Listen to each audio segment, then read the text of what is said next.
The Cimarron River had never once in Ida Talbot's 31 years of living asked her permission before it swallowed something she loved, and on the morning of April the 9th, 1884, it seemed determined to swallow everything that remained.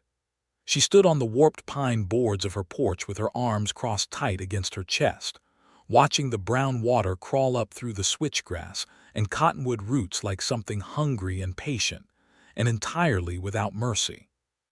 3 days of hard rain had fallen across the Oklahoma Territory, the kind of rain that came in sideways and turned creek beds into rivers and rivers into something else altogether, something without a name that decent folks gave to water. The Cimarron had already taken the chicken coop. It had taken the small vegetable patch she had worked all through March, and the cold frame she had built with her own 2 hands using glass salvaged from broken window panes in town. It was now licking at the base of her porch steps, tasting them, deciding. Ida's hair was the color of dark honey, and she wore it pinned back in the practical way of a woman who had long since given up on vanity as a luxury she could not afford.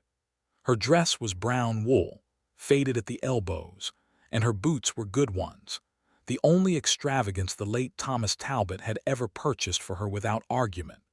She thought about Thomas sometimes in the way you think about a bruise that has mostly healed but still aches when the weather changes. He had been gone 14 months now, taken by a fever that swept through the territory the previous winter, with the same indifference the river was showing her property this morning. He had left her the deed to this 160 acres under the Homestead Act, a mule named Clarence who was largely uncooperative, the boots, and a mortgage note with Beaumont savings that came due every first of the month with a precision Thomas himself had never managed. She had 2 children. Clara was 7 and had Thomas's quiet eyes and a talent for pretending she was not listening when she absolutely was. Ben was 5 and had a broken front tooth from an argument with a fence post and an energy that had not, in Ida's experience, ever fully exhausted itself in the course of a single day. Both of them were inside right now, pressed against the window glass behind her, their breath fogging the pane. She had told them not to come out. She had told them with the particular voice a mother used when she meant it. The river rose another inch while she watched. Ida pressed her lips together and thought about the mathematics of the situation with a clarity born of pure necessity. The house sat on a low, flat stretch of ground that Thomas had chosen because it was near the water and good for the garden and convenient for the livestock. Thomas had possessed many fine qualities. Foresight regarding flood plains had not been among them. The nearest high ground was a quarter-mile east, a long limestone ridge that jutted up from the prairie like the spine of some buried creature. Beyond it lay the property that had sat empty for nearly 2 years, the old Hector Granger spread, 800 acres of grass and cedar and decent pasture that some outfit out of Texas was supposed to have bought and never quite got around to occupying. She heard hoofbeats before she saw the horse. The animal came around the bend in the creek road at a steady, unhurried walk, and the man on its back sat the saddle the way men did when they had been riding so long that riding had become simply the way they existed in the world. He was broad-shouldered and lean in the way that hard work made a man lean rather than hunger, and he wore a hat the color of old straw that had clearly seen significant weather.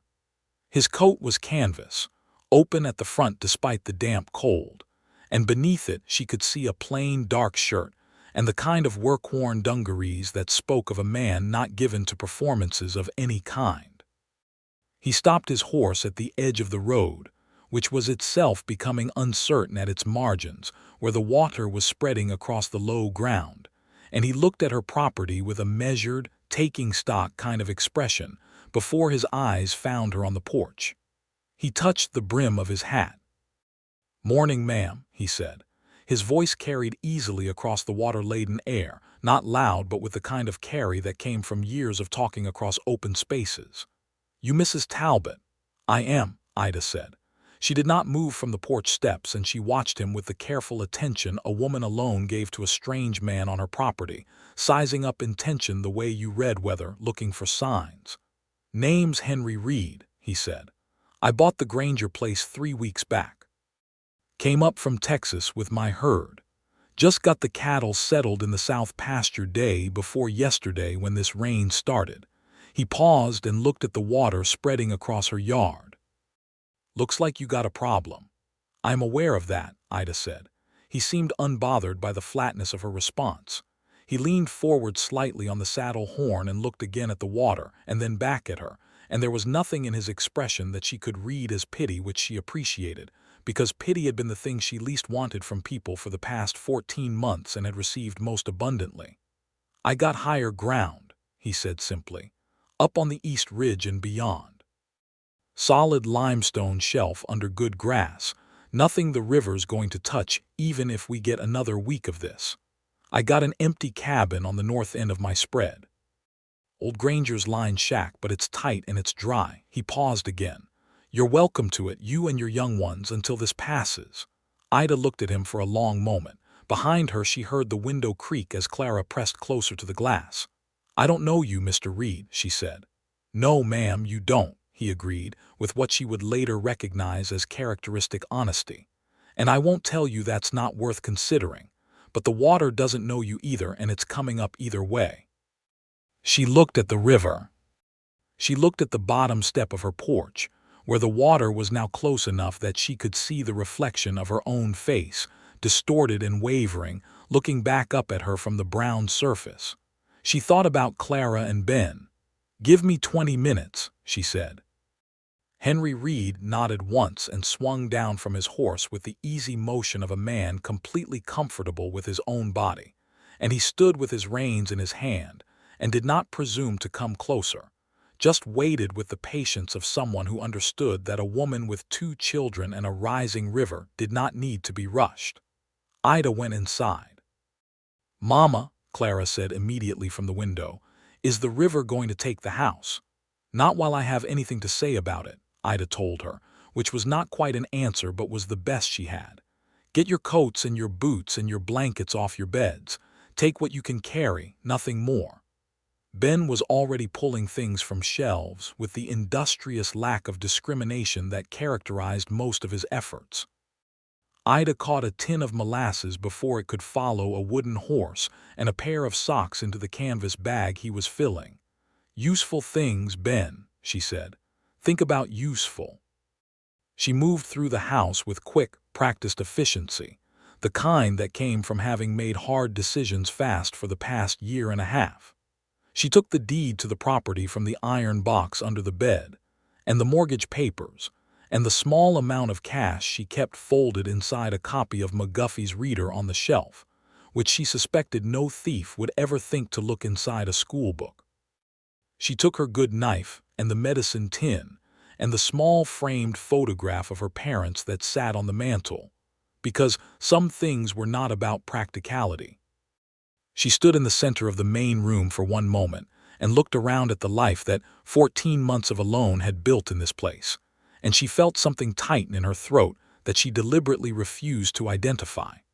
Then she picked up the heaviest bag and called to her children.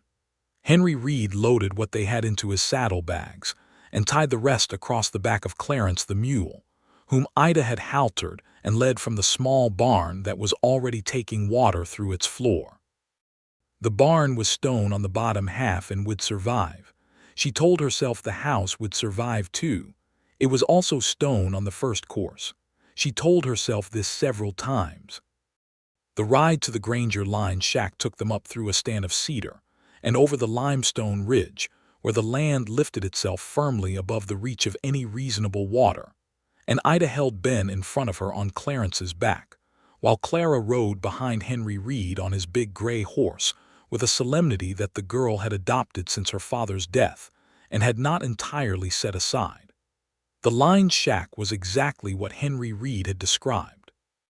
It was small and it was plain and it smelled of cedar smoke and old hay and time, but the roof was solid and the plank walls had been chinked with care, and when Henry Reed built a fire in the small iron stove, It drove the damp out quickly, and the whole single room took on the quality of a refuge rather than a hardship.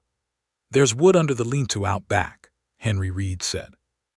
He had set down the bags and stood near the door, hat in his hand, looking at the stove with a focus that had nothing to do with the stove. "The main cabin is a quarter-mile south.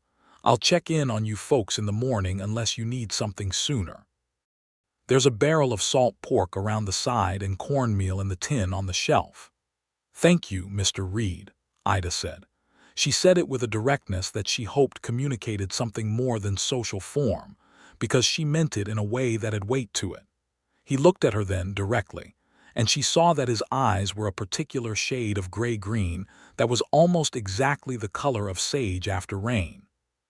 He was perhaps 35, she thought, with the kind of face that weathering had made interesting rather than old, and there was something in the lines around his eyes that spoke of a man who had laughed often and sincerely at some point in his life, and had not entirely forgotten how.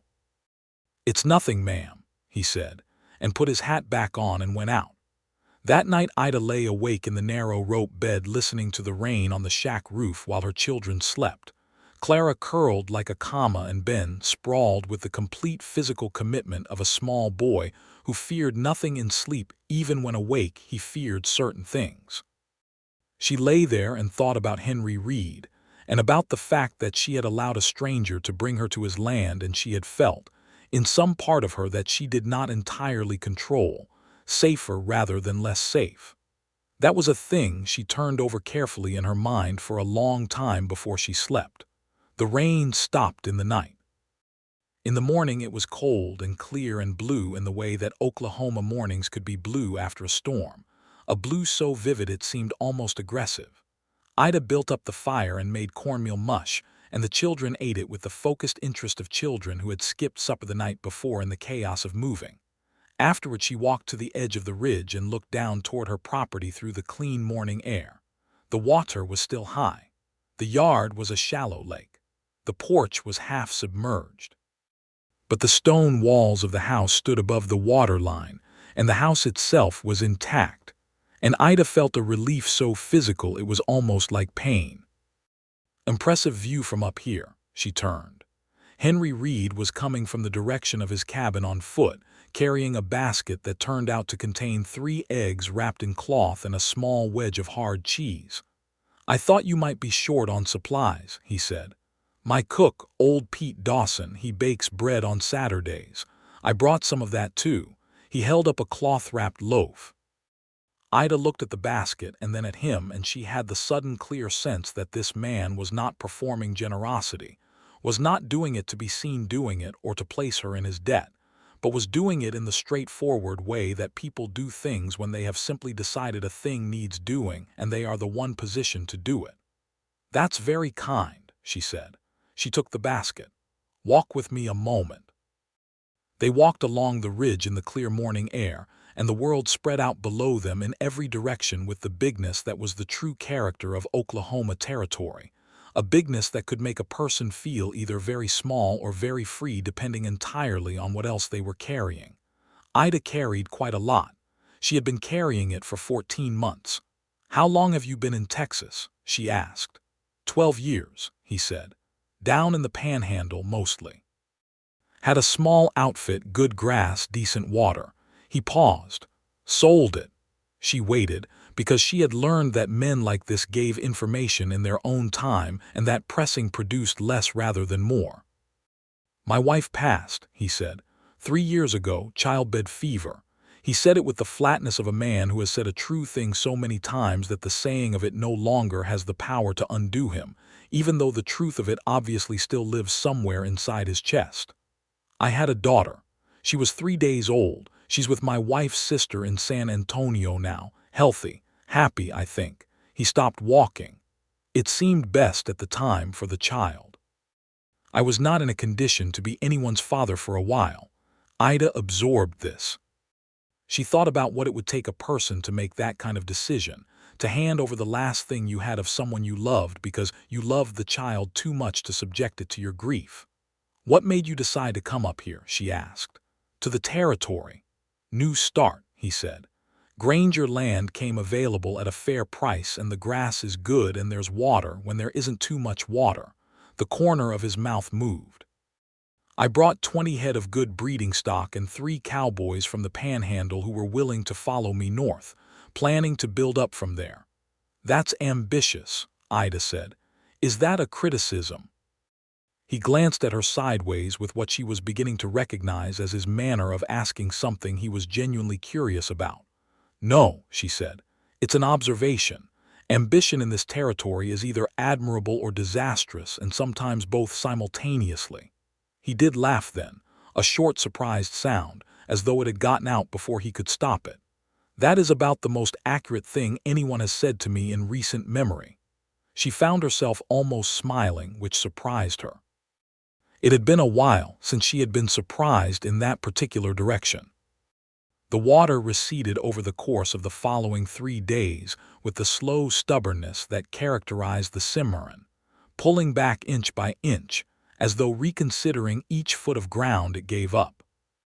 During those 3 days Ida and her children remained in the line shack, and Henry Reed came by morning and evening with food and news of the water level as reported by his cowhand Jasper Fry, who had apparently nothing but enthusiasm for the role of flood monitor, and could be relied upon for precise measurements taken at intervals that Ida found, when Henry Reed described them, both excessive and charming.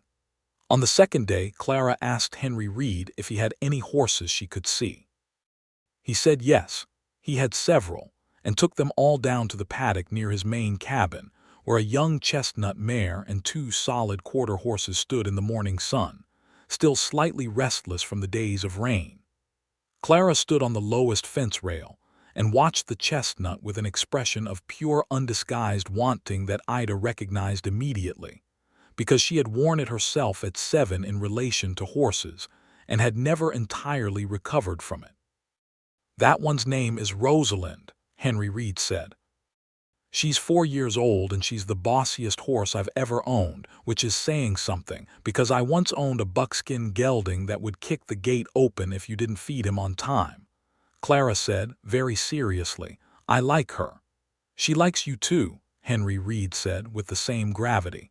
"Look how she's watching you." Ida stood back slightly and watched Henry Reed talk to her daughter about horses, and she felt something shift in a deep part of herself that she was not prepared for and was not sure she welcomed. Ben, meanwhile, had attached himself to Jasper Fry, who was a wiry, good-natured young man of about 22, with an apparently inexhaustible supply of rope tricks that he was happy to demonstrate. Ida could hear Ben's delighted shouts from across the yard, and she thought that it had been a long time since she had heard that sound from him, the sound of a child who had temporarily forgotten that the world contained grief and uncertainty and river water. On the 3rd evening, Henry Reed brought supper to the line shack rather than supplies, appearing at the door with a pot of beans and salt pork that smelled so entirely of comfort that Ida had to forcibly prevent herself from saying something embarrassing about it. They ate together at the small plank table, all 4 of them, and the conversation was unremarkable in its content and remarkable in its ease, the kind of ease that Ida would later think of as a puzzle piece she had not known was missing, clicking into a place she had not known was empty. Afterward the children slept, and Ida and Henry Reed sat outside on the flat limestone shelf that served the shack as a sort of porch, and the stars over the territory were spectacular in the way they were after rain, when the air was clean and the sky was black and the stars were not merely numerous but definite, each one a distinct and specific point of light rather than a general smear of brightness. "How long were you married?" Ida asked. It seemed a question she had the right to ask, given what he had told her. 7 years, he said.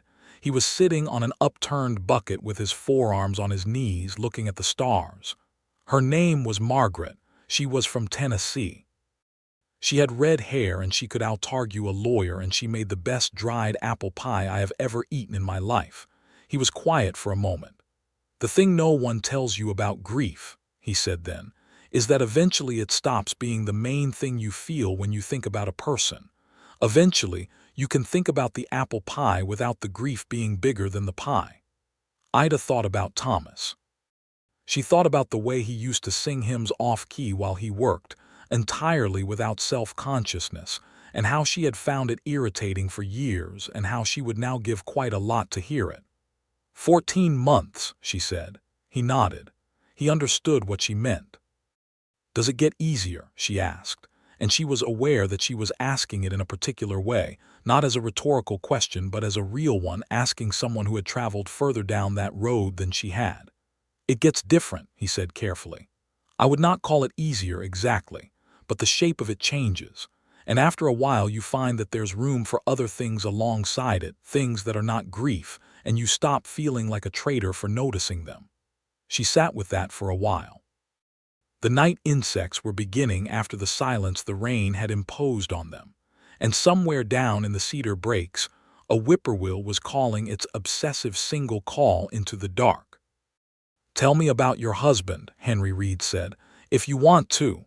She found that she did want to. She told him about Thomas, the honest version, not the polished, grief-simplified version, but the full, complicated one. Thomas, who was funny and impractical and better at dreaming than doing. Thomas, who loved his children fiercely and was genuinely kind, and who could not fix a fence to save his life, but who could make her laugh on the worst days. Who had come to Oklahoma territory with a bright belief in what this land could be, that was probably slightly larger than the evidence warranted, and who had given 14 months of real effort to making that belief into something before the fever took him. Henry Reed listened with the complete attention of a man who is not waiting for you to finish so he can speak, but is genuinely receiving what you are telling him. "He sounds like a man who meant well," Henry Reed said when she finished, "and did his best with what he had." "That's exactly what he was," Ida said. And she felt the grief in her chest, which had been a sharp and jagged thing for a long time, acknowledge itself quietly and settle, and she thought that perhaps Henry Reed was right about the shape changing. She went back to her own property on the fourth morning. The water had pulled back enough that she could reach the house, though the yard was still muck, and the lower field was a ruin of flattened grass and deposited silt. She walked through the house room by room and found it largely intact, the floors muddy to the threshold but the walls sound, and the contents mostly saved by the stone construction and the height of the first floor above the ground. The chicken coop was gone. The vegetable garden was buried under 2 inches of river silt, which she had heard, from people who knew such things, was actually good for soil in the long run, a fact that did not make her feel substantially better about the loss of the spring planting in the short run. She spent 3 days cleaning the house with the grim, focused energy that physical labor provided when you did not want to think too much about your situation. Clara helped with the mopping. Ben was less useful in concrete terms, but maintained a running commentary on the condition of the mud that Ida found oddly cheering. Clarence the mule was found in the meadow a half-mile down the creek road, apparently uninjured and entirely unimpressed by his adventure, and was returned to the repaired barn without ceremony. Henry Reed came by on the 4th day after her return. He came on horseback, ostensibly to check on the condition of the creek road where it crossed his property line, but he stopped at her gate, and she was in the yard, and they talked for a while about the road, and about the condition of her lower field, and about whether the silt deposit was likely to be a net benefit or a net problem, and the conversation went on considerably longer than the subject required, and neither of them appeared to notice or mind. He came again 2 days later, this time with a proposition. "My south fence line needs rebuilding," he said.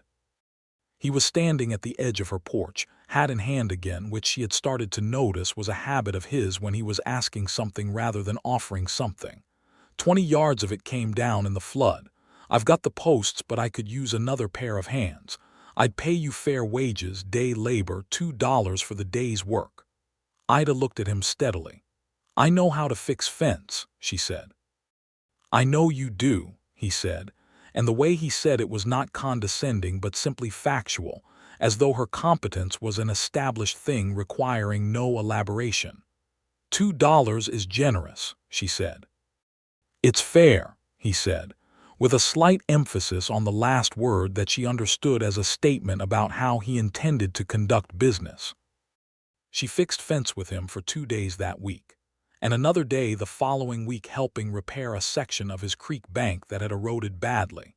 And somewhere in the course of those days of physical work and plain conversation, something began to happen between them that was quiet and serious, and did not announce itself dramatically, but simply grew in the way that things grown from good seed in good soil grow, steadily and with purpose. She learned things about Henry Reed in the way you learn things about a person when you work alongside them rather than just talking. She learned that he was methodical and patient, and that he had strong opinions about the correct way to set a fence post that he held firmly but without aggression. She learned that he was funny in an understated way, that his humor was mostly observational and dry, and that it emerged unexpectedly, and then disappeared again before you could quite be sure it had been there. She learned that he was genuinely good with her children, not in the performing goodness way, but in the natural way of a man who simply liked children and found them interesting, and that this came, she suspected, from the grief of his own lost child that he had redirected somewhere it could do some good. She learned that he had read more books than she expected, that he kept a shelf of them in his cabin, including a worn copy of Moby Dick and several volumes of poetry that he did not seem embarrassed about owning, and that he had opinions about Tennyson that were more substantial than most cowboys she had met would have admitted to even holding. He learned things about her, too. He learned that she was more stubborn than she appeared, which was saying something because she appeared quite stubborn. He learned that she was good at mathematics in a practical sense, that she could calculate the materials needed for any construction project in her head, with an accuracy that he found genuinely useful and eventually began to rely on.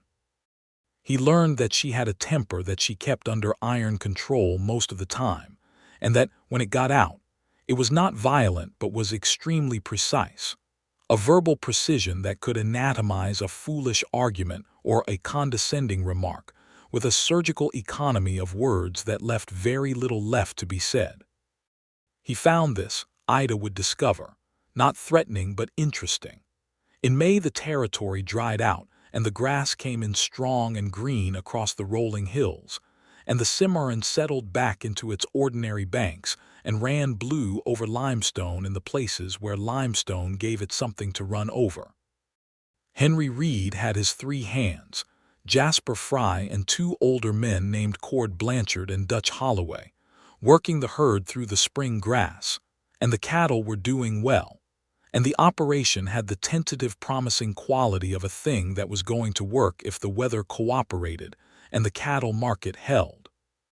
Ida replanted her garden in the silt-rich earth and found, to her grudging surprise, that the flood's deposit had indeed enriched the soil, and that things grew with a vigor that the previous spring had not offered. She got 8 new hens from a family passing through from Kansas who were going back east and did not want to transport livestock, getting them for practically nothing, and considering this a moral victory of some significance. She made her mortgage payment in May and in June, which required the fence work wages and the careful management of the small amount she had put by and the sale of some excess eggs in town, and each payment felt like holding the line against something that was always trying to advance. The town of Reseda, 3 miles east of her property on the main road, was the kind of small settlement that the territory had scattered across it like seeds, some of which would grow into real towns, and some of which would simply dry up and blow away when the railroad went elsewhere. It had a general store run by a methodical German man named Albrecht Kessler, who gave fair prices and kept accurate accounts, a livery, a small church of the Baptist persuasion, a post office in the front room of a woman named Hattie Morse who knew everyone's business and was largely correct about most of it, and a saloon that Ida had no occasion to enter, but which she had been told by various sources was less disreputable than its counterpart in the larger town of Clearwater, 12 miles north. She went to Reseda every 2 weeks for supplies, and she had been going there long enough that people knew her, which in the territory meant they knew she was a widow trying to hold a homestead, and they respected this without making a great deal of it, which was the only way she wanted their respect. She began to see Henry Reed in town occasionally, which was natural enough given that he needed supplies as much as she did, and Kessler's store was the only reasonable option in any direction. The first time they ran into each other in the store, they were both reaching for the same spool of wire at the same moment, and they pulled their hands back, and he said something quietly funny about the wire being the source of considerable contention in the territory already, and she laughed outright, which caused Hattie Morse behind the counter to look over with sharp and interested attention. After that they began to time their trips to coincide, which was something that neither of them acknowledged directly, but which both of them knew they were doing. In June, Ida went to a church social that she had been avoiding for most of the year on the grounds that church socials required a social ease she had not been able to sustain since Thomas died. She went because Clara asked her to go, and she could not find a justification for refusing that was not merely cowardice dressed up as fatigue. Henry Reed was there, which she had not expected, standing near the fence talking to Cord Blanchard and looking somewhat as though he was attending the social under a similar compulsion to her own. Their eyes found each other across the yard in the way that eyes do when they have become accustomed to looking for a specific person, and he excused himself from Cord Blanchard and came over. They sat together on the long bench under the cottonwood tree for most of the afternoon and talked about everything and nothing, about the territory and the cattle business, and the school situation for Clara and Ben, who were set to attend the small territorial school in Reseda when it opened in September, about the books they had each read, and the books they meant to read, about whether the railroad would come through within 5 years as predicted or longer as Ida suspected. Around them, the social went on with its particular quality of community that the territory cultivated carefully, because it was the main thing standing between a person and a very complete aloneness. The Reverend Aldous Prewitt came by twice and looked at them with benign approval that Ida found slightly mortifying, and Hattie Morse looked at them once with the expression of a woman filing information for future reference. Walking home that evening with the children ahead of her on the road, Ida acknowledged to herself, in the private and unarguable place inside her chest, that she was falling in love with Henry Reed. She acknowledged it with the same methodical honesty she brought to everything, looking at the facts squarely, assessing its implications, and not doing what she very much wanted to do, which was find some reason why it was not true. She had not expected to love anyone again. She had not believed, for most of the past 14 months, that she had the capacity for it, that there was room in a life as fully occupied with necessity as hers to hold something so extravagant and uncertain as love. She had thought, when she thought about it at all, which she tried not to, that perhaps when the children were grown and the mortgage was paid down, and the homestead was established, she might have room for something like friendship with someone, something measured and sensible. She had not accounted for Henry Reed. She had not accounted for the way he looked at her, specifically, as though she was interesting to him as a whole person and not as a problem to be solved or a function to be performed. She had not accounted for the ease of talking to him, the way a conversation with him felt like walking on solid ground rather than the careful performance that most social interaction had required since Thomas died. She had not accounted for the fact that he made her laugh, or that he listened, or that his patience with her children was so natural and uncontrived that it did not feel like patience at all but simply like attention. She told herself she would think about it later. She thought about it immediately and continuously for the next 2 days. Henry Reed, meanwhile, was having his own reckoning.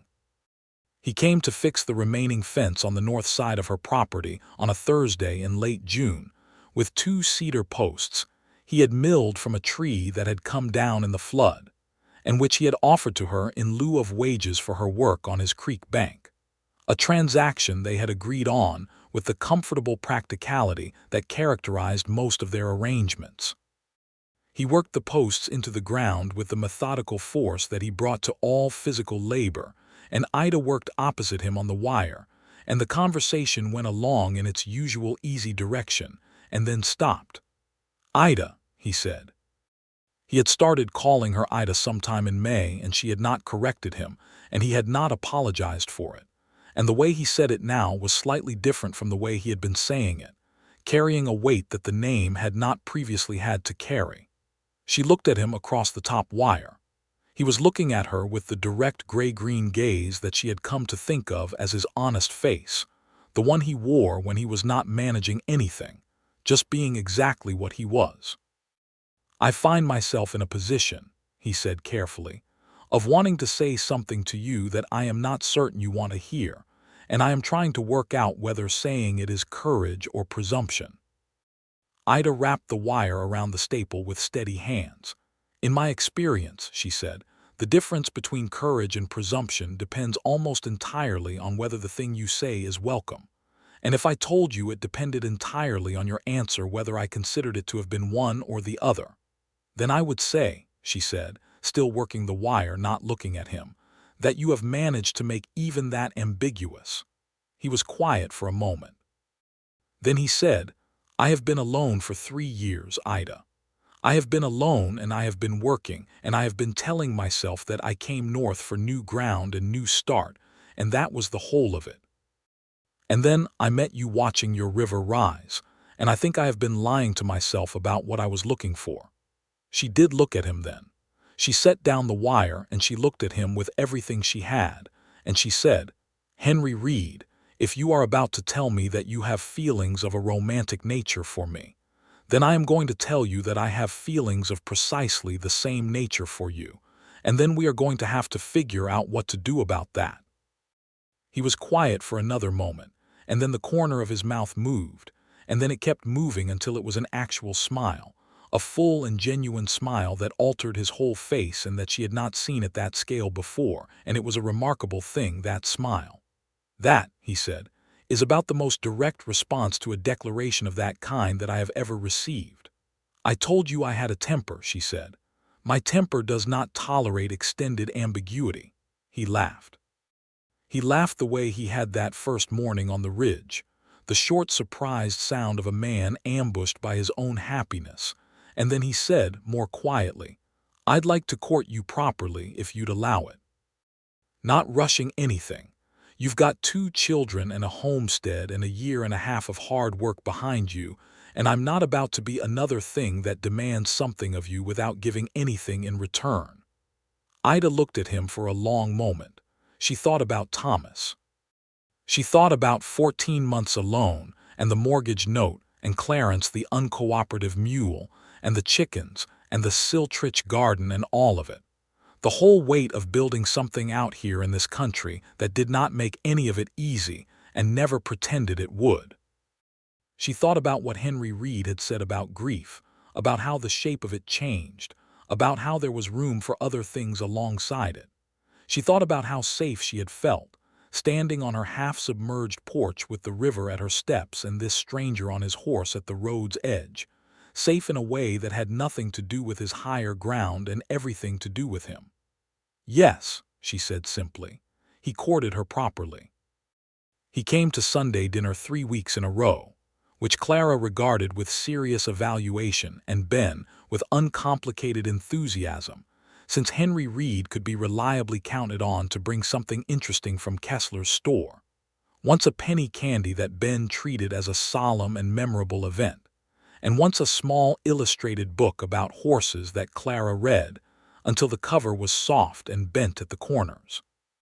He came to the 4th of July celebration in Reseda, and they sat together in the firelight and watched the fireworks that old Tom Beaumont set off from the field behind the livery, powder bombs of red and yellow that burst over the dark prairie with a festivity that seemed slightly incongruous with the wide emptiness surrounding them, and all the more joyful for it. Their hands found each other in the dark, and neither of them remarked upon this, and Hattie Morse, who was approximately 15 feet away, noted it with the careful attention she brought to all significant developments.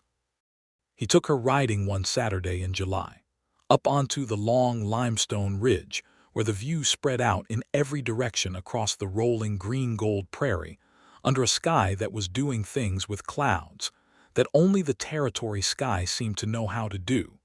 Enormous white constructions moving at a speed that made the sky seem to be alive and purposeful.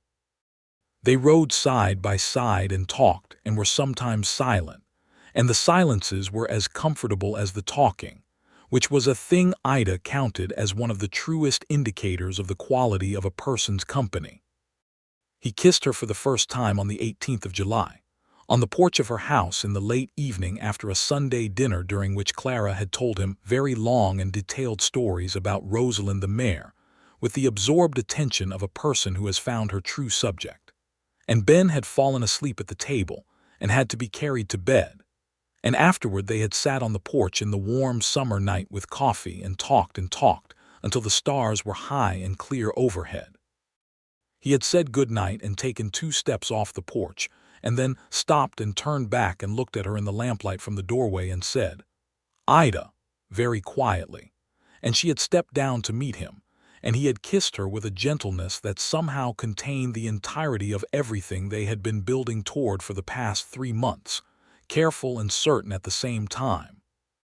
And when they stepped back from each other, they were both quiet for a moment with the particular quality of quiet that comes when something important has been acknowledged without ambiguity and cannot be taken back, and neither party wishes it could. "Good night, Henry Reed," she said. "Good night, Ida Talbot," he said, and rode home through the warm summer dark. The business of their lives continued alongside the business of their courtship, in the way that lives in the territory did not pause for sentiment. Ida made her July mortgage payment and was short by $4, which she made up by selling butter and eggs to Kessler's store, a transaction she negotiated with a sharpness that left Kessler looking slightly impressed despite himself. Henry Reed sold his first group of steers at the Clearwater market in August and got a better price than he had expected, which was attributed by Cord Blanchard to the quality of the grass, and by Henry Reed to a combination of luck and timing, and by Ida, when he told her, to the fact that Henry Reed was a good judge of when and what to sell, which was a skill that could not be entirely attributed to luck. In August, a man named Carroll Fitch rode through the territory, buying up homestead claims for a land syndicate based in Kansas City, and he came to Ida's property with an offer of $200, which was fair money for the claim, and considerably less than the value of the improvements she had made to it. He was a large, confident man who was accustomed to dealing with widows in financial difficulty, and who had a practiced manner of presenting foreclosure as the inevitable alternative to accepting his offer. Ida listened to his entire presentation with the complete and patient attention of a woman who has made up her mind before the first word was spoken and is simply waiting for the appropriate moment to communicate this. "I'm not selling," she said. Carroll Fitch expressed, at some length, the view that this was unwise. "I appreciate your opinion," Ida said. "I am not selling." He tried twice more, and then rode away with the particular displeasure of a man who has applied a technique that always works and found it not working. She mentioned the encounter to Henry Reed the following Sunday, and he listened with the contained expression he wore when he was restraining an opinion. "You could have sent for me," he said, "if you felt unsafe." "I did not feel unsafe," she said. "I felt annoyed, which is different, and I can handle annoyed on my own." "I know you can," he said. "I only meant," he stopped. "I meant that you do not have to handle everything alone. That is all I meant." She looked at him. She understood what he was saying, and she understood that it was genuine, and that it was not about doubting her capability but about something else, something about the offer he was making her of a different kind of life than the one she had been building alone. "I know," she said, more gently. "Thank you, Henry." He proposed to her in September. They were walking along the creek bank in the late afternoon of a September Sunday that had the sharp particular clarity of early fall in the territory. The air thin and bright, the cottonwoods beginning to show their first yellow, the creek running low and clear over its limestone bed, with the modest decorum of a body of water that had entirely forgotten the events of last April. Clara and Ben were visible in the middle distance, chasing something through the tall grass that was probably a grasshopper or possibly a delusion. Henry Reed stopped walking and Ida stopped alongside him, and they stood looking at the creek in the afternoon light, and he said, "I want to ask you something, and I want to do it properly. And I want you to know that I have thought about this with everything I have, and it is not impulsive, and it is not convenient, and it is not because of the flood or the mortgage or any other practical consideration, though I am not going to pretend those things don't exist, because you would see through that immediately." Ida felt her heart doing something she had not felt it do in a very long time, something that was partly nervousness and partly the specific interior warmth that came from being known by someone and being wanted anyway. "I love you," Henry Reed said, with a directness that she had come to expect from him, and that still had the power to stop her breath slightly. "I love you, and I love those two children of yours, and I want to build something with you here in this country, a real life, a good one, something that lasts. I am asking you to marry me." He had not knelt, because the ground was damp and he was a practical man, but he had taken off his hat, and he held it in both hands and looked at her with the gray-green eyes, and the whole honest entirety of himself offered up in his expression. And Ida looked back at him and felt the full weight of what he was asking, and what she was about to say, and what it would mean for all of them. She thought about Thomas, not with grief but with the particular love of a memory, and she thought Thomas, who had wanted above all things for her and his children to be happy, would have found Henry Reed entirely acceptable and possibly would have liked him very much. "Yes," she said. "I will marry you, Henry Reed." He took a breath as though he had been holding it since September of the previous year. He put his hat back on.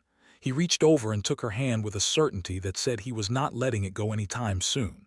"Mama," Clara called from the middle distance, approaching with her hands full of autumn-colored leaves she had apparently been collecting alongside the grasshopper pursuit, "are you and Mr. Reed talking about something important?" "Yes," Ida said. "About what?" "About the fact that Mr. Reed and I are going to get married," Ida said, because Clara was 7 years old and possessed of both Thomas's quiet eyes and his complete inability to tolerate indirect answers to direct questions. Clara considered this for a moment with the seriousness she brought to all significant matters. Then she said, "Will we get to live closer to Rosalind?" Henry Reed looked at Ida. Ida looked at Henry Reed. Something passed between them that was not quite a laugh, but was everything in the neighborhood of one. "Yes," Henry Reed said gravely, "considerably closer." Clara nodded with the satisfaction of someone whose principal concern has been addressed and went back to her leaves. Ben, when informed, wanted to know if there would be a cake. They were married in October at the Baptist Church in Reseda, a ceremony that was simple and direct, and conducted by Reverend Aldous Prewitt with an efficiency that balanced its spiritual weight against the practical reality that October in the territory could turn cold at any moment, and a heated church was a valuable resource not to be extended past its welcome. Hattie Morse was there, naturally, and Kessler and his wife Elsa, who brought a splendid German honey cake that was universally acclaimed, and Cord Blanchard and Dutch Holloway and Jasper Fry in their cleanest clothes, looking simultaneously proud and slightly uncomfortable about it. A half-dozen neighboring homesteaders and their families came, people Ida had known for the 2 years of her homesteading, and who looked at her with the particular warm approval of a community that wants to see its members not merely surviving but genuinely flourishing. Ida wore a dress she had made herself from blue wool she had ordered from Kessler's catalog, and she had put her dark honey hair up in a way that was still practical, but that Clara had overseen with an interest that suggested the child had opinions about aesthetics she had previously kept to herself.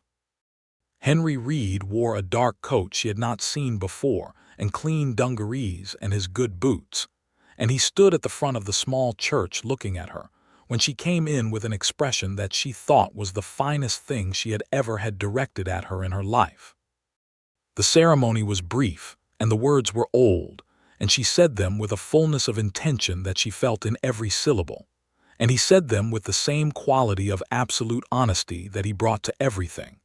And when Reverend Pruitt pronounced them married, and Henry Reed kissed her there in the small wooden church, with Hattie Morse making a small pleased sound and Ben asking Jasper Fry in an audible whisper if the cake was going to happen soon, Ida felt something that had been braced against possibility for a long time very slowly and completely release.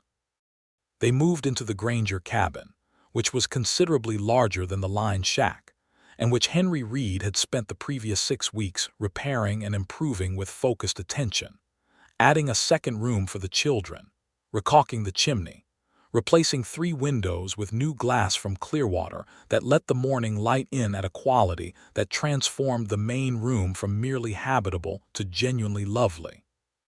Ida's furniture and belongings joined his in the space and became indistinguishable from them within a week, and the children inhabited the new room with the loud and immediate thoroughness of children colonizing new territory. Ida's original homestead claim, the 160 acres down on the Cimarron bottomland, she held on to. She was not ready to let it go, and Henry Reed did not suggest she should. It became pasture land for the near cattle, the bottomland grass being rich and good in the months when the river was not exercising its ambitions, and the revenue from the lease to his own operation covered the mortgage payment with a small surplus that Ida put against the principal with quiet and unrelenting purpose.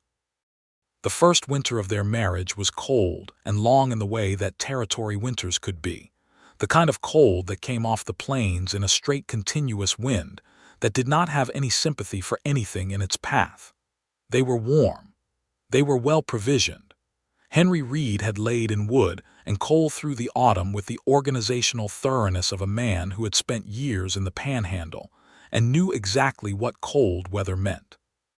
The cattle weathered it in the south pasture with the help of Cord Blanchard's practiced eye and the hay that had been cut and stacked through the late summer. In the evenings they read by the fire, or Ida sewed and Henry Reed read aloud, which he did with a good plain delivery that Clara in particular found compelling, sitting on the braided rug at his feet with her knees pulled to her chest, listening to Tennyson, or to the novel he had ordered from Kessler's catalog, a copy of Treasure Island that had arrived in November and was being consumed at a pace limited only by the need to sleep. Ben fell asleep in the armchair most evenings before 9 o'clock, and was carried to bed by either Henry or Ida depending on who got there first, which had become an unofficial and unacknowledged competition between them that neither acknowledged because acknowledging it would mean acknowledging how much ordinary domestic life had become, between them, a source of constant quiet pleasure. Ida was happy. She thought about this sometimes in the small hours before dawn when the house was quiet, and Henry Reed was sleeping beside her with the complete and utter surrender of a man who works hard enough that sleep has no choice but to claim him entirely. She lay awake sometimes in those hours and thought about the fact of her own happiness with something approaching wonder, not because she had not deserved it, but because she had stopped expecting it. And finding it again at 31 after everything the previous 2 years had asked of her felt like a gift of such specific and personal proportions that she did not quite know how to hold it except carefully. She told him this one February morning when the world outside was white and still, and the fire was going well, and the children were still asleep. He looked at her across the kitchen table with the coffee between his hands and said, "I know. I feel it too." And then, after a pause, "I didn't know I was going to find this again. I had convinced myself that what I had with Margaret was a once-in-a-life thing, and that was all right, that it was enough to have had it once. He looked at his coffee. I was wrong about that, I think. I think some people are built to love, and they will love until they can't anymore, and then they will love again if the world gives them half a chance. Ida reached across the table and put her hand over his, and he turned his hand over and held hers, and they sat like that in the winter morning quiet, and did not need to say anything further about it. Spring came back to the territory the way spring always came, tentatively and then all at once, the grass greening up across the limestone ridge, and the cottonwoods putting out their first cautious leaves, and the creek running clear and full but not threatening, conducting itself with the modesty of water that has recently been reminded of what happens when it overreaches. Ida's garden went in early and went in with the benefit of a full winter of planning, and the previous year's silt enrichment still working in the soil. And by May, it was the finest vegetable patch in the county if you asked her, which Hattie Morse did ask and got a thorough answer involving soil conditions and planting schedules, and the relative merits of different varieties of bean. Clara had started at the territorial school in September, and had adapted to it with the quiet thoroughness she brought to all new situations, becoming within 2 months the sort of student that teachers noticed and remembered for all the right reasons. Ben had started the following January, because Ida had determined that 5 was sufficient for school, and had not been argued out of this determination despite Ben's initial position that school was a scheme devised by people who did not fully appreciate the value of spending all day in a pasture with the cattle. Ben had, by March, revised his position substantially, having discovered that school contained arithmetic, which he found to be the most interesting thing he had yet encountered in his 5 years of life, and also a boy named Pete Kessler, the storekeeper's son, who was 6 and shared Ben's opinion on the subject of running, and who became his particular and permanent friend. Henry Reed's cattle operation flourished through that first year of marriage with the steady growth of something built on good fundamentals, the herd increasing by breeding and careful selection, the pasture managed with the knowledge Cord Blanchard had accumulated over 40 years of working cattle across half the states and territories in the West. Henry hired 2 additional hands in the spring, bringing the crew to 5, and began talking about expanding the hay operation to reduce the cost of winter feeding. He also hired a man named George Whitehorse, who had come through from the Cherokee Nation looking for work, a quiet and methodical man of perhaps 40 who knew more about horses than anyone else Henry Reed had ever met, and who became, within a season, an indispensable part of the operation. Henry paid him the same wage he paid his other men, which was not universal practice in the territory in 1885, and which George Whitehorse acknowledged, not with excessive gratitude but with the simple respect of a man recognizing fair treatment, and which produced in return a loyalty and quality of work that Henry considered among the better returns on any investment he had ever made. Ida liked George Whitehorse. She had grown up hearing the history of what had been done to the Cherokee and the other nations in the removal years, hearing it from her parents who had thought it a wrong, and she had lived in the territory long enough to understand something of how that wrong continued to shape the lives of the people who had survived it.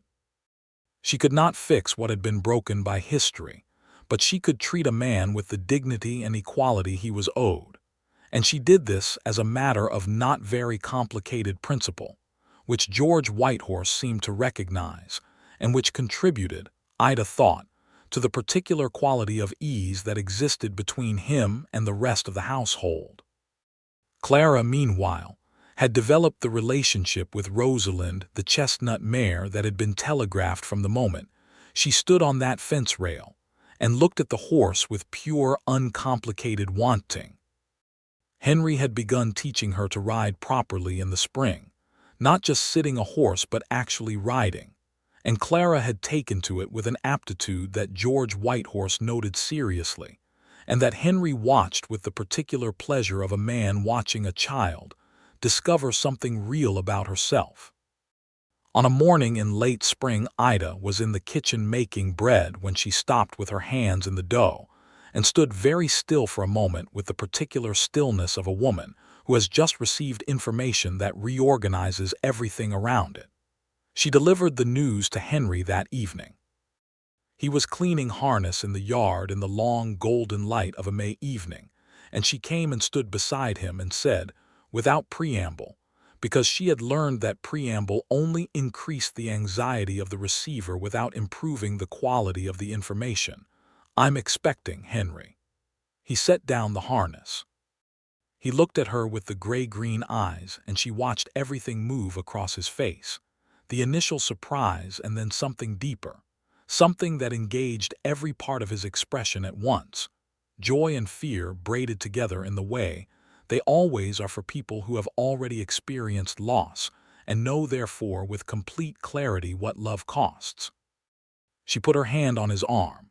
"It's going to be all right," she said, which was what Margaret had said to him too, she imagined, and she said it anyway because she believed it and because the alternative was silence, and silence was not what he needed.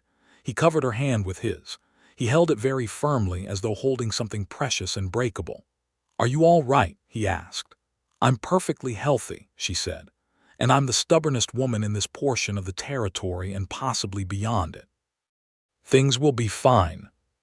He laughed, a short breath of sound, and pulled her against him and held her there in the May evening with the harness on the ground beside them and the light going gold and long across the grass. And she felt his arms tight around her and the slight tremor in his chest that was not quite crying but was in the neighborhood of it, and she held him back. In November of 1885, on a cold, clear morning with frost on the grass and the smell of cedar smoke in the air, Ida Talbot Reed delivered a son in the bedroom of the Granger cabin with the assistance of the competent and unflappable Mrs. Dorothy Crane, who served as the territory's best midwife across a 100-mile radius, and who brought to the proceedings a calm professionalism that Ida found deeply reassuring. Henry Reed sat in the kitchen and drank 3 cups of coffee and wore a path between the table and the window, while Cord Blanchard and Jasper Fry and Dutch Holloway sat with him in the studied supportive way of men who are not entirely sure what supportive looks like, but are committed to the general idea of it. Clara sat on the bench by the window with a book open on her lap that she had not turned a page of in 2 hours. Ben had fallen asleep on the kitchen floor. When Dorothy Crane came to the kitchen door and said, "Mr. Reed, you have a fine and healthy son," Henry Reed's face did something that no one in that kitchen was ever going to fully be able to describe afterward. He went in and found Ida sitting up against the pillows looking exhausted and entirely herself, and the baby was wrapped in the flannel she had prepared, and he was red and small and furious about his recent displacement from comfort. And Henry Reed sat on the edge of the bed and took his wife's hand and looked at his son with an expression that Clara, who had slipped in behind him, would describe years later as the look of a man who understood that he had been given something he was not sure he deserved and was going to spend the rest of his life making himself deserve it. "What do we call him?" Henry asked. Ida looked at the baby and then at her husband. "Thomas," she said. "Thomas Henry Reed, if you're willing." He looked at her. He understood what she was doing and what she was giving him and what she was keeping faith with, all of it at once.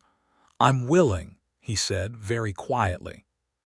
They named him Thomas Henry Reed, and he came into the world with dark eyes that would slowly resolve into the same gray-green as his father's, and a temperament that balanced his mother's stubbornness with his father's patience, in a combination that everyone who knew them both would recognize and find completely inevitable.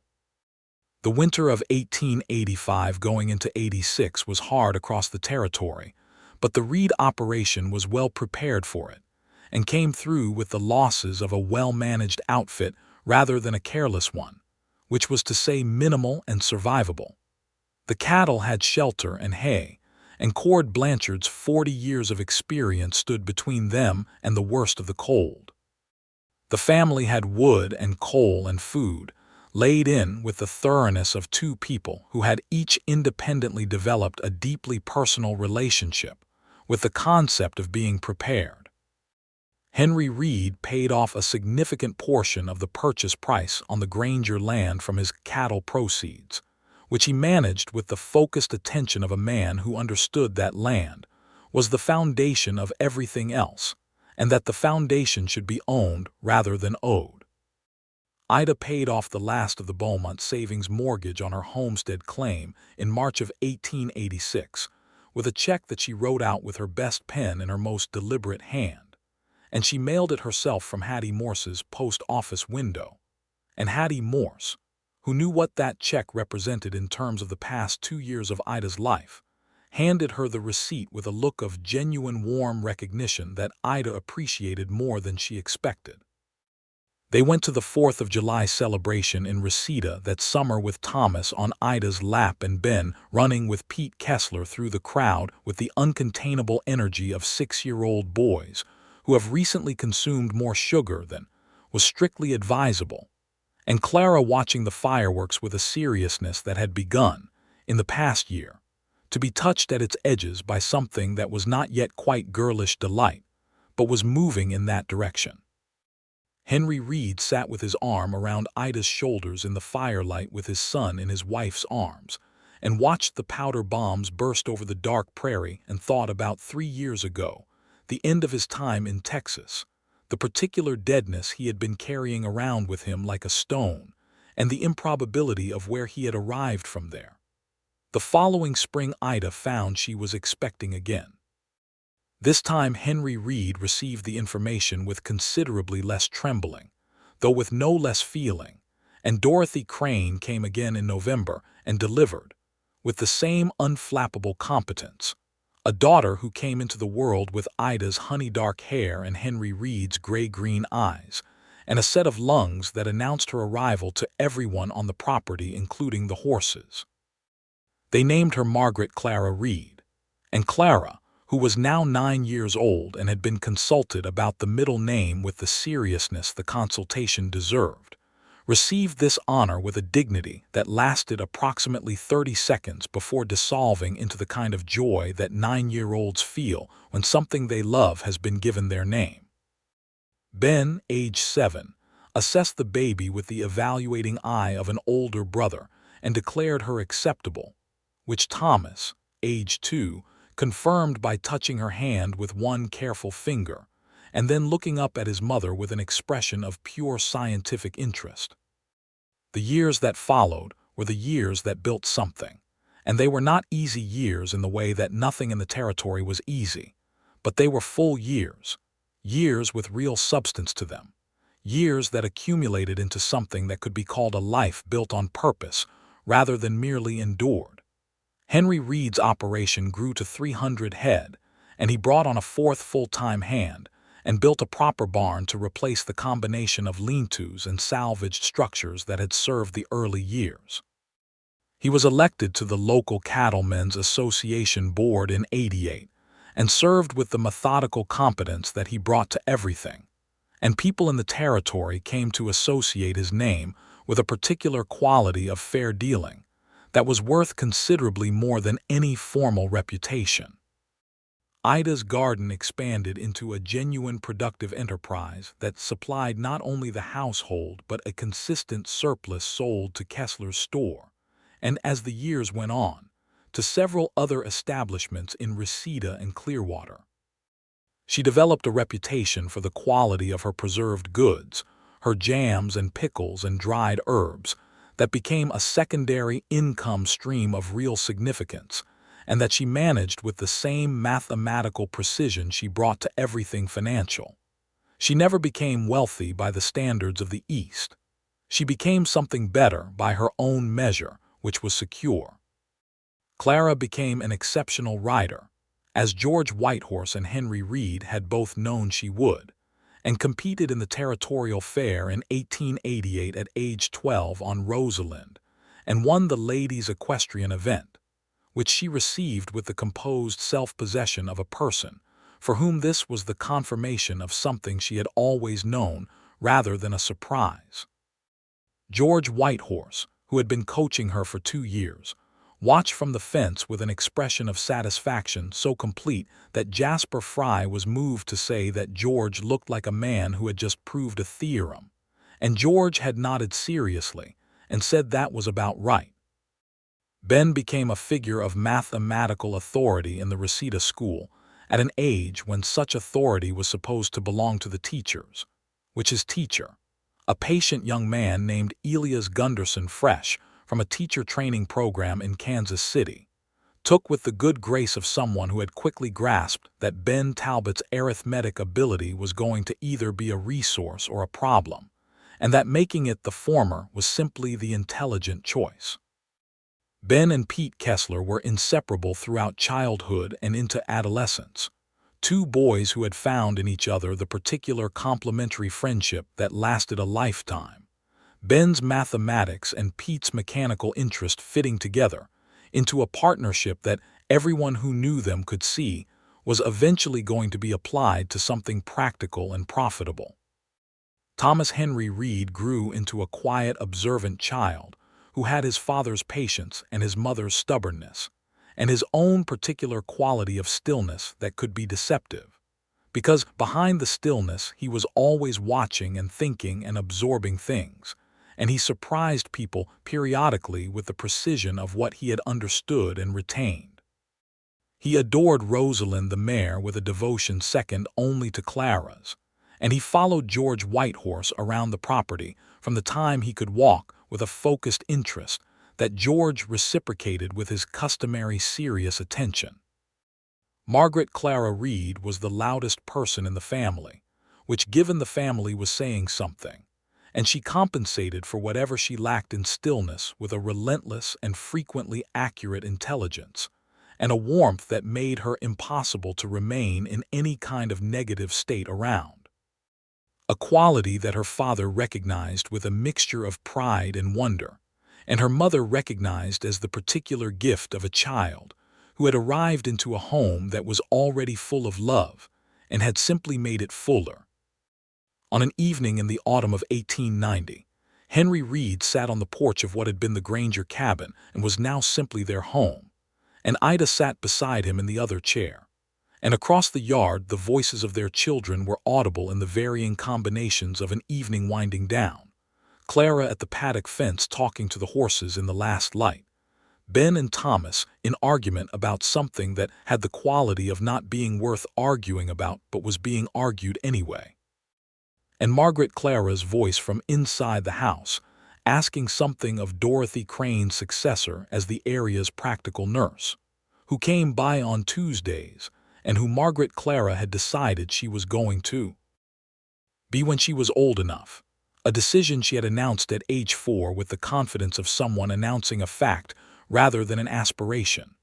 The Cimarron could be heard from where they sat, distant and low, and completely composed in the dry autumn, a murmur rather than a threat, moving between its banks with the modesty of a river that has been in this country a long time and has no particular need to make itself heard. Henry Reed had his coffee and Ida had her tea, and the evening was cool and clear, and the stars were beginning in the east with the particular careful quality of the first stars, each one appearing as though it had just made up its mind. 6 years, Ida said. And a half, he said, if you count from the flood. I count from the flood, she said. He looked at her in the way he had always looked at her, with the direct gray-green attention that still had the power 6 years later to make her feel specifically seen. Do you know what I think about sometimes? He said. Tell me. That morning, you on your porch watching the river, you had that look you get when you've made up your mind about something and you're just waiting for the appropriate moment to execute. I was calculating how long I had before the water reached the house, she said. I know, he said. I knew that then. That's what I thought. That woman is standing in the middle of a flood and calculating. He paused. I thought it was the most remarkable thing I had ever seen. You thought nothing of the kind, she said. You thought you had a practical solution to a practical problem and you were offering it. Both things can be true, he said. She looked at him. She thought about the morning he meant, the brown water and the rising creek, and the man on horseback at the road's edge with his hat brim against the rain, and how she had assessed him in the way she assessed everything, with the careful attention of a woman who could not afford mistakes, and how something in that assessment had registered, quietly and without announcement. Something that it had taken 3 months of fence building and Sunday dinners and one evening on a limestone ridge under a sky full of stars to grow into the thing it was. "Henry," she said, "yes, I'm glad you had higher ground." He looked at the stars coming in over the prairie, and then at her, and the smile came, the full one, the one that still surprised her with its effect on her after 6.5 years of seeing it. "So am I," he said. "Lord Almighty, so am I." She reached over in the dark and took his hand, and he took hers and held it the way he had always held it, with the certainty of a man who has found where he belongs and does not intend to be anywhere else. The Cimarron murmured in its banks a quarter-mile below them, and the stars came fully out across the Oklahoma sky, and the voices of their children wove through the autumn evening air. And the world was not simple, and it had not been easy, and it had asked of both of them things that cost something real. But sitting on their porch with the land around them, and the family inside calling out to be answered, and the whole improbable fact of them together settled into the chairs like something permanent and good. It was exactly and completely enough. Inside the house, Margaret Clara's voice rose with a 4-year-old's imperious insistence, and Ben's voice answered with the long-suffering tone of an older brother who has been asked the same question 3 times and has answered it twice. And Thomas's quiet observation cut through both of them with the accuracy of a child who is always listening. And Clara came in from the paddock with the smell of horses about her, and the light in her face of someone who has spent time doing the thing she loves. And the screen door banged in its frame, and the lamp went brighter, and the voices settled into the particular chord of an evening, family finding its way to supper. Henry Reed stood and held out his hand to Ida, and she took it and rose, and they went inside together, into the light and the noise and the warmth and all of it, everything they had built from a rising river and a higher piece of land, and the simple and enormous fact of 2 people choosing, with everything they had, each other.